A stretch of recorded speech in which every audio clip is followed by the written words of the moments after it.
Shabbat Shalom.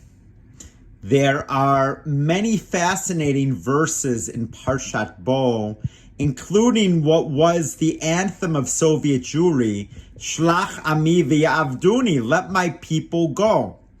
But what I'd like to focus on right now is a ceremony that I have only been part of twice.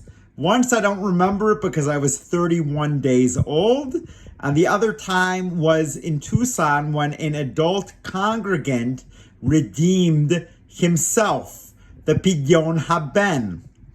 We have the plague of the death of the firstborn. And every firstborn male, from pharaohs to the common Egyptian, passed away, while the Israelites were spared. Because of the lamb's blood on their doorpost, God, as a mashchit, the destroyer, passed over their homes.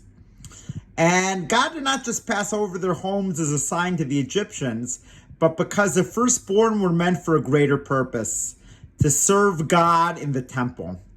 Of course, the sin of the golden calf changed all of that, and the firstborn had to be substituted for the Levites, who had no part in the golden calf. There were 273 additional firstborns, so they had to be redeemed, and that's the origin of Pidyon Haben. What's fascinating to me is what follows. The idea of our recognition of the firstborn, myself being one of them, needing to be saved from the destroyer. The rabbis have a dispute. Is this talking about Bechor Rechem, the firstborn from the womb, which only refers to males, even though, of course, we know girls can be the firstborn from the womb as well? Or is this talking about Bechor Nachala, the firstborn for inheritance, which, as the daughters of Zlocha teach us, it could be a daughter?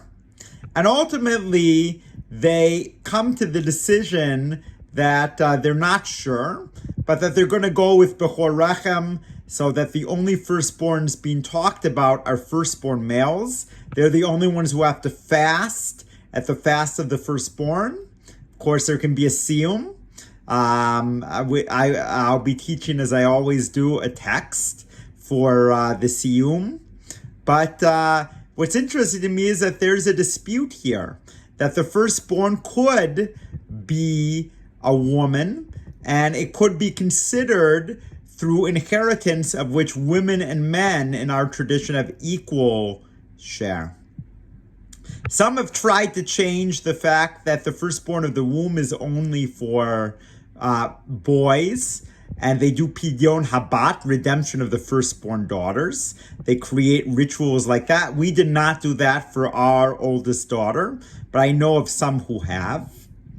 But this portion is about the firstborn. First, the firstborn males who were saved from the angel of death, the destroyer, and the firstborn needing to be redeemed in the last aliyah.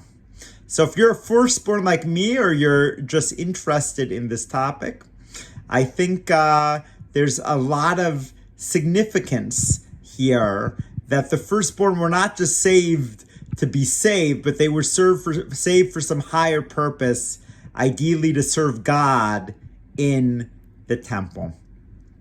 We will focus more on Parshat Bo, the Shabbat, when I'll talk about softening our hearts, as opposed to Pharaoh's heart, which became hardened. And at Worldwide Wrap on Super Bowl Sunday, when we talk about tefillin passages, two of which are in Parshat Bo. Shabbat Shalom.